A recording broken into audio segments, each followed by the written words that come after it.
noite. Boa noite. Aeroporto de Cumbica inaugura novo terminal com capacidade para 12 milhões de passageiros por ano. Após morte em assalto, moradores pedem mais segurança no bairro Chácara Clabim, na Zona Sul. Confrontos entre exércitos da Ucrânia e separatistas pró-russos deixam 20 mortos. A Anistia Internacional acusa o governo da Nigéria de negligência no caso do sequestro de 200 garotas. 15 mil torcedores acompanham o último jogo teste da Arena Corinthians antes da inauguração. E na véspera do Dia das Mães, vamos conhecer algumas que não desgrudam dos filhos nem na hora da diversão.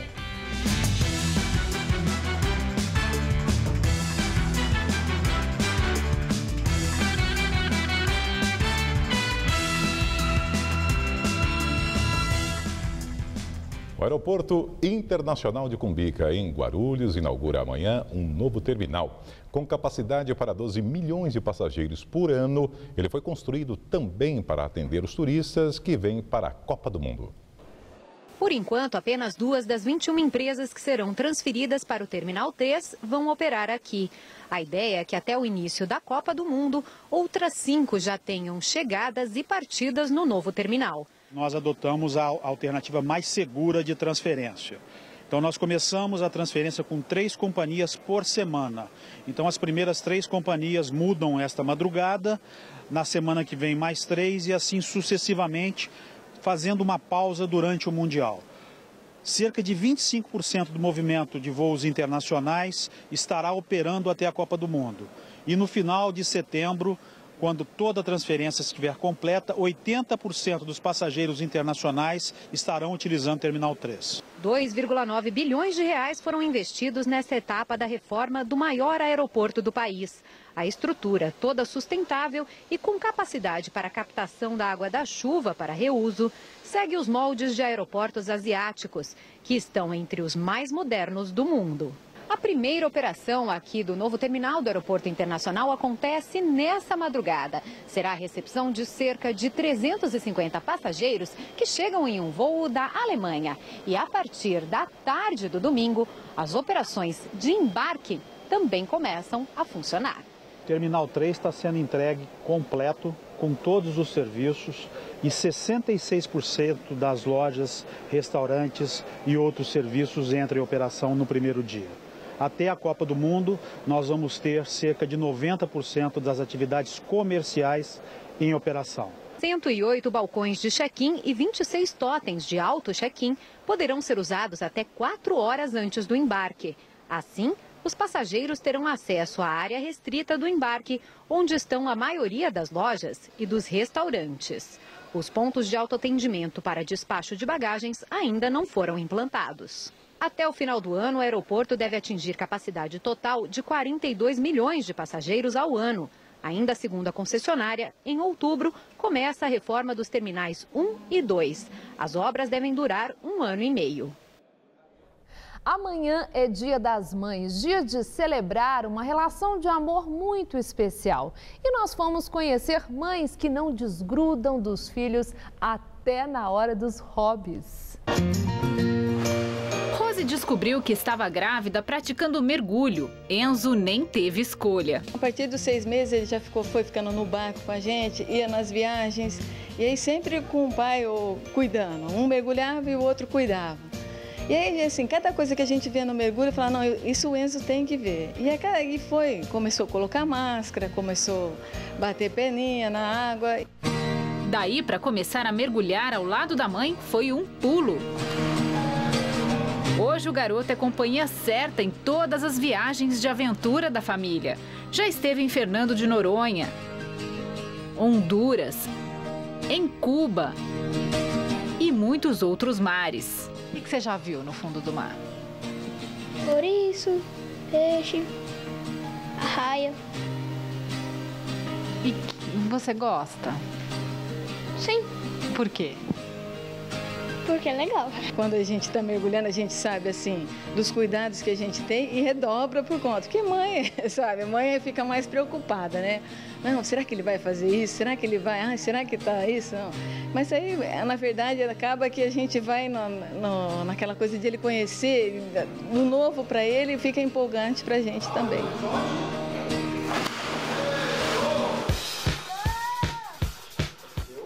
Em algumas famílias, principalmente quando os filhos já são adolescentes, são as mães que se rendem aos hobbies dos mais jovens. Antes, a mãe da Thaís e do Jonathan vivia brigando com eles por causa do videogame. Até que ela resolveu mudar de tática e passou a participar também. Agora, Ivone disputa partidas ao lado dos filhos e do netinho, que também adora ficar por perto. Correm, jogam, dançam e se divertem muito, mesmo que a mãe não tenha tanta habilidade. É lógico que eu nunca ganho dos meus filhos, né? Porque a diferença de idade é bem grande e eles têm muito mais energia do que eu, mas eu sempre tô junto. Ivone gostou tanto de jogar que às vezes o aparelho vira disputa em família. A competição fica, né? Eu vou jogar também. Então eu vou jogar. Se você vai subir, eu vou jogar também. Ela fica me incomodando com isso. Aí eu quero ficar sozinho. Não, me deixa sozinho, eu quero jogar sozinho. Eu subo quieto, subo de noite, escondido. Senão ela fica junto comigo. Mesmo assim, o saldo é bem positivo. Os Bezerra estão bem mais unidos. É bem legal, eu gosto. Minha mãe interage com a gente, isso é divertido. E a maioria reclama da mãe. Ai, minha mãe não faz nada comigo. A minha não, a minha já faz bastante coisa comigo. Ela aproveita bastante. Os amigos deles vêm aqui em casa, a gente junta, faz o grupo, Clube da Luluzinha, do Bolinha. Junta todo mundo pra cá, final de semana, dormem aqui. É muito gostoso. Maravilhoso saber que eles estão todos por perto. E eu faço ficar de olho. Agora não, agora é tudo junto e misturado.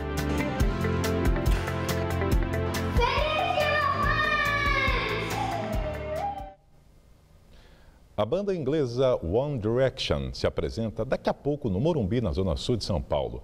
Tem fã acampado há um mês na fila de entrada do evento para garantir um lugar pertinho do palco. Estes jovens suportaram frio e também calor, dias de chuva e barulho intenso da rua, a falta do banheiro de casa, da cama confortável e também a saudade dos pais. Tudo para ficar mais perto do Quinteto de Londres e ouvir ao vivo sucessos como Story of My Life, What Makes You Beautiful e Best Song Ever. Tanto hoje quanto amanhã são esperadas cerca de 65 mil pessoas para o show da boy band, que já vendeu mais de 20 milhões de singles, 11 milhões de CDs e mais de 1 milhão de DVDs pelo mundo.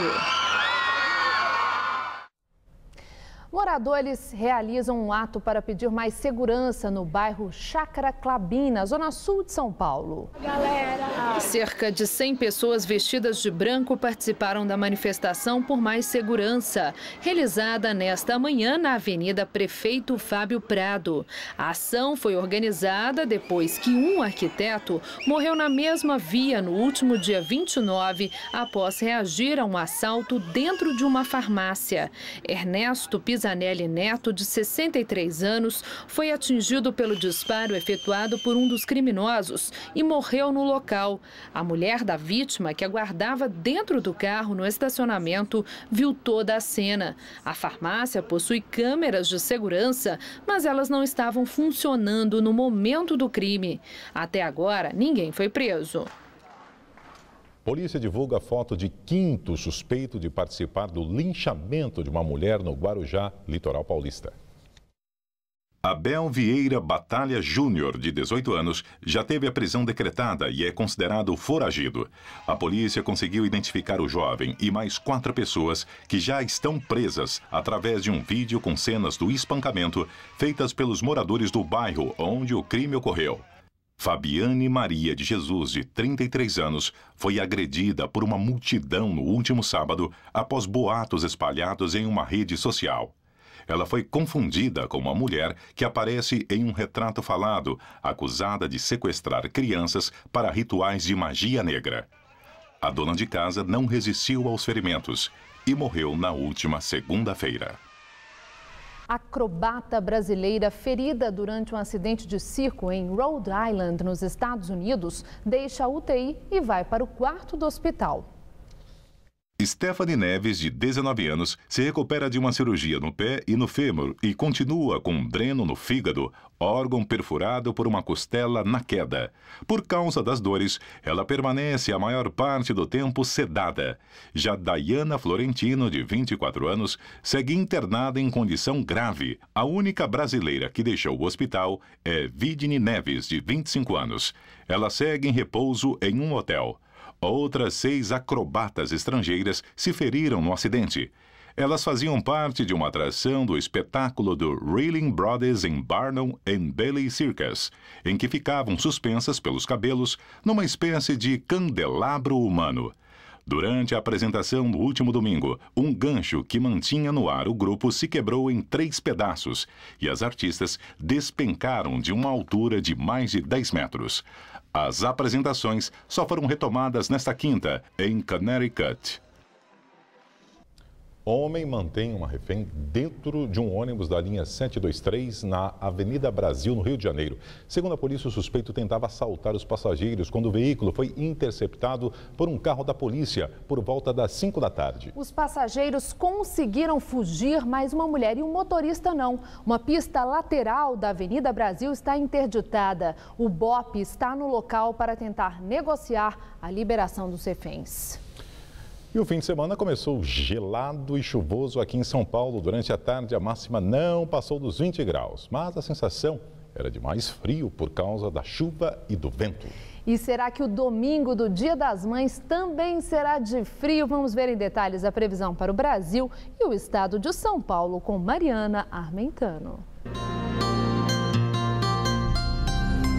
A massa de ar seco polar continua derrubando as temperaturas em todo o centro-sul do país, inclusive aqui em São Paulo.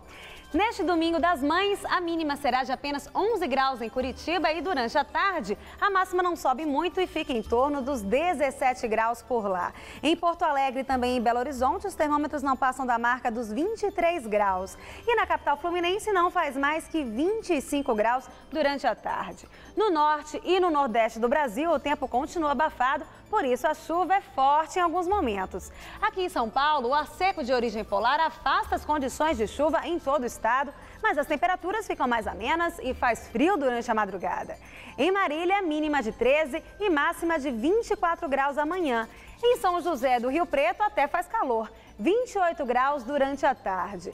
E no litoral, dia frio. Os termômetros não passam da marca dos 21 graus. Aqui na capital, o ar seco também ganha força e a semana começa ensolarada e gelada. Neste domingo ainda vai ter muitas nuvens, mínima de 14 e máxima de 21 graus. Já na segunda-feira, sol forte, mas a máxima não passa dos 23. E aos poucos as temperaturas voltam a subir e a máxima prevista é de 24 graus na terça-feira. Eu volto na segunda-feira com mais informações sobre o tempo no Brasil e em todo o estado de São Paulo. Estudo mostra que níveis de dióxido de carbono atingem sua maior concentração atmosférica dos últimos 800 mil anos. Os níveis atingiram mais de 400 partes por milhão em abril. Esse é um recorde, pois o nível é o mais alto em quase 1 milhão de anos. O estudo foi feito por uma instituição de oceanografia de San Diego, nos Estados Unidos. Os cientistas também procuraram avaliar o impacto das mudanças climáticas sobre a humanidade nas próximas décadas. Altas temperaturas globais, aumento do nível do mar e efeitos perigosos para fontes de alimentos são algumas das implicações que o dióxido de carbono pode causar a longo prazo. E cerca de 15 mil torcedores acompanharam o segundo e último jogo teste da Arena Corinthians antes da estreia do time principal, marcado para o dia 18 contra o Figueirense pelo Brasileirão. Partidas curtas com a presença de jogadores e ex-jogadores do clube fizeram a alegria dos corintianos. Com 6 partidas de 15 minutos de duração cada uma, o evento contou com a presença de mais de 100 ídolos da história corintiana. O primeiro gol no Itaquerão foi marcado por Roberto Rivelino, que balançou as redes após pênalti sofrido por Palhinha. No clima de descontração, ele marcou contra o próprio time. Mas o Itaquerão ainda não está pronto. As arquibancadas provisórias, bancos de reservas e áreas de aquecimento ainda precisam ser concluídas. Obras no entorno do estádio e ruas de acesso ainda estão em acabamento. Futebol, 10 jogos movimentam a 4ª rodada do Campeonato Brasileiro no fim de semana. Neste momento, o Palmeiras vence o Goiás por 2-0 no Pacaembu. Amanhã, destaque para o clássico entre São Paulo e Corinthians, às 4 da tarde na Arena Barueri. E às 6h30 da noite é a vez do Santos encarar o Figueirense no Estádio do Café, em Londrina, no Paraná.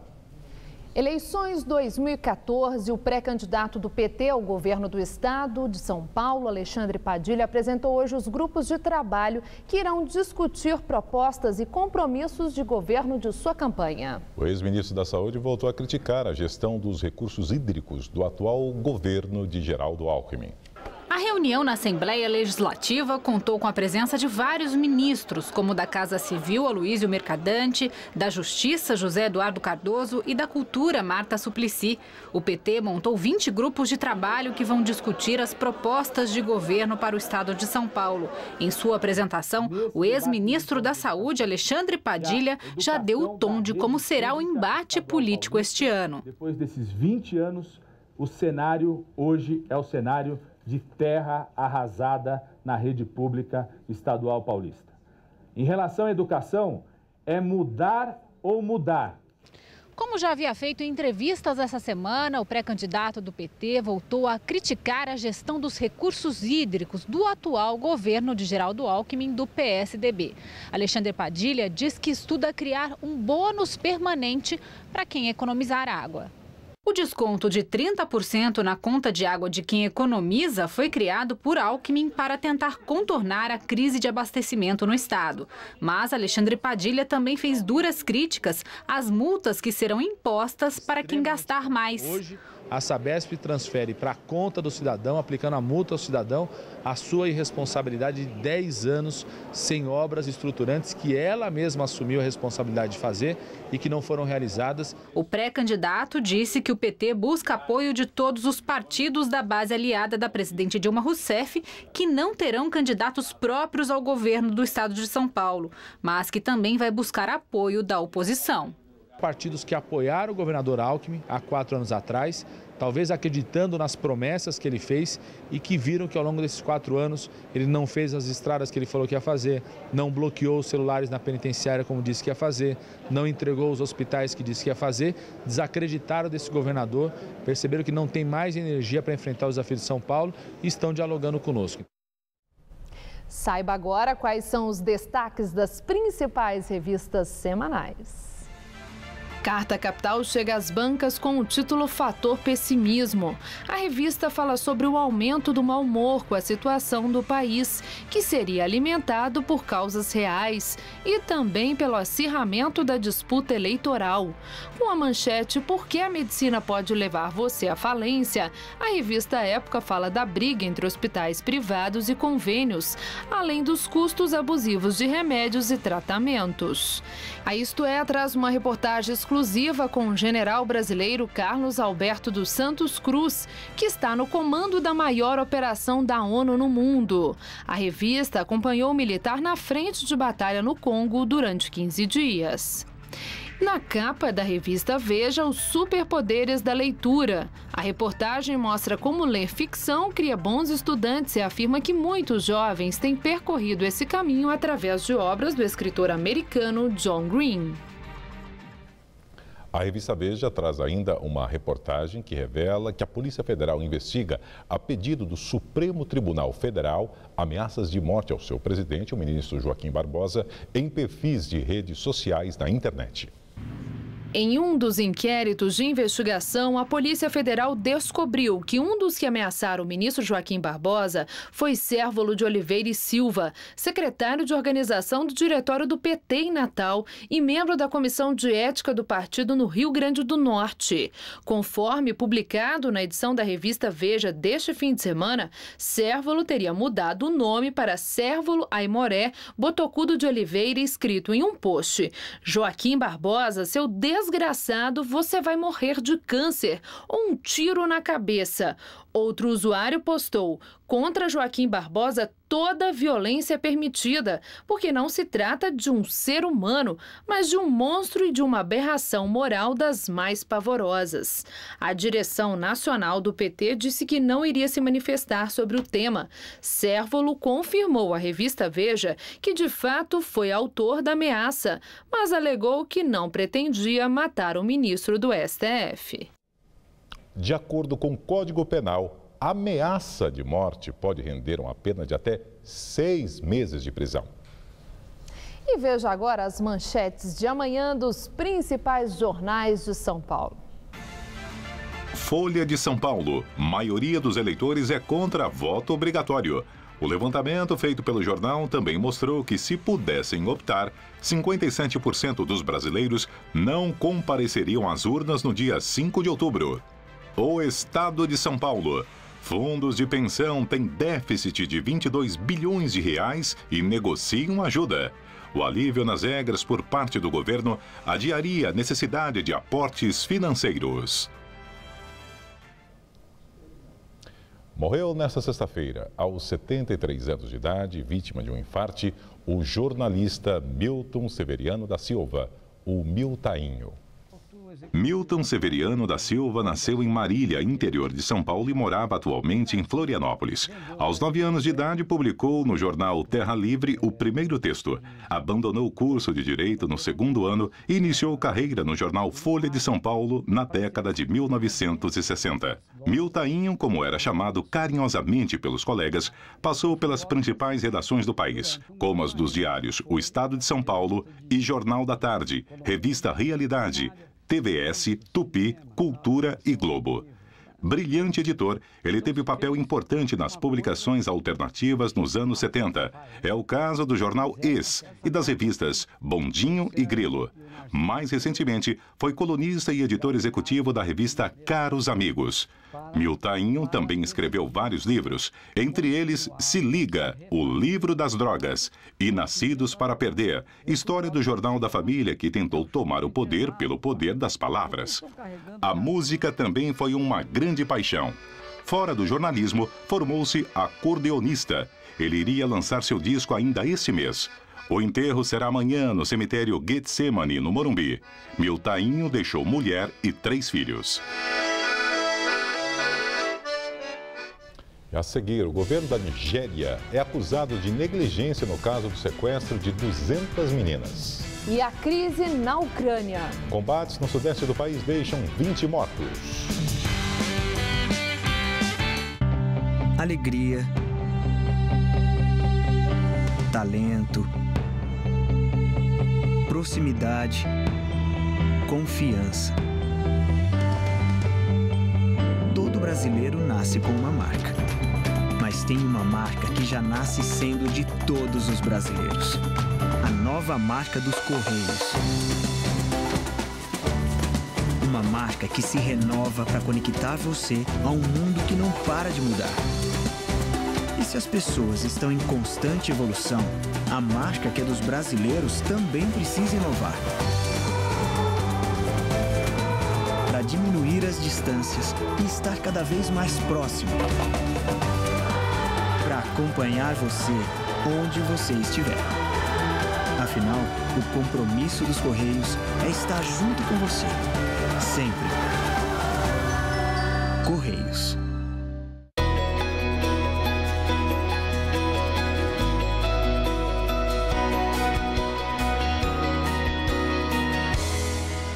Proteja suas roupas das manchas com o antitranspirante Dove Men Care Invisible Dry. É invisível em 100 cores. Agora você pode usar qualquer cor, em qualquer momento. Bom, Nem sempre. Doveman Care Invisible Dry. São Paulo tem a terceira maior região metropolitana do mundo. Para melhorar a vida de tanta gente, o governo do estado investe em inovação. E para falar de inovação, nada melhor que o monotrilho. Levando por dia mais de 1 milhão de passageiros, o monotrilho vai percorrer mais de 55 quilômetros de vias elevadas com 49 estações. É rápido, não polui e terá ao longo do seu percurso área verde e ciclovia. São Paulo será a primeira cidade do Brasil a utilizá-lo como transporte público de alta capacidade. 2 linhas já estão em obras. 15 Prata, da Vila Prudente à cidade Tiradentes, terá o primeiro trecho até o Oratório, entregue agora em junho. E 17 Ouro, que interligado ao metrô e à CPTM, vai ligar o aeroporto de Congonhas ao Jabaquara e Morumbi. São Paulo inova sem parar. Governo do Estado de São Paulo. Quer acompanhar todos os lances dos principais torneios de futebol do planeta, sem perder nenhum jogo, nenhum gol? É só não perder essa jogada de craque do Jornal Agora. Promoção Golaço do Agora. Junte 5 selos do Agora e com mais 10 de R$ 17,99, você troca pelo livro Esporte e Ação e uma TV digital com GPS que vai com você pra todo lugar. É isso aí! Só Agora coloca você na cara do gol. De 18 a 27 de maio nas bancas. Jornal Agora. Só o que interessa. A cada 4 anos, o poder está em suas mãos. Eleição é a oportunidade concreta de escolher o futuro da nação. Confira em Hora do Voto. Entrevistas que vão ajudar você a avaliar os candidatos, analisar as propostas e refletir sobre as maiores necessidades do nosso país. Hora do Voto. Toda segunda, 11h30 da noite.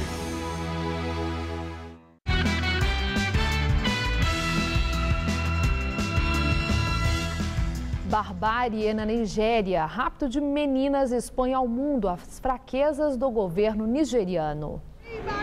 Segundo a Anistia Internacional, o governo sabia da ameaça e falhou em agir, pois o grupo islâmico ultra-radical Boko Haram não encontrou nenhuma resistência ao praticar o crime.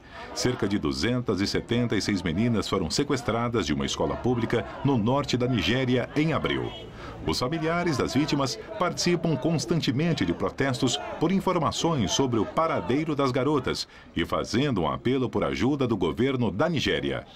Neste sábado, no lugar do marido, o presidente dos Estados Unidos, Barack Obama, Michelle Obama aproveitou o discurso semanal da Casa Branca para classificar como ação irresponsável o sequestro das meninas nigerianas. O discurso, feito pela primeira vez pela esposa de Obama, aconteceu na véspera do Dia das Mães, neste domingo. Leste ucraniano começa a se preparar para referendo separatista. Ontem, confrontos registrados entre o exército ucraniano e separatistas pró-russos na cidade de Mariupol deixaram pelo menos 20 pessoas mortas. O conflito teve início quando um grupo de separatistas atacou a sede da polícia local. Amanhã vai acontecer um referendo sobre a independência das repúblicas populares de Donetsk e Lugansk. Os preparativos para a votação já começaram.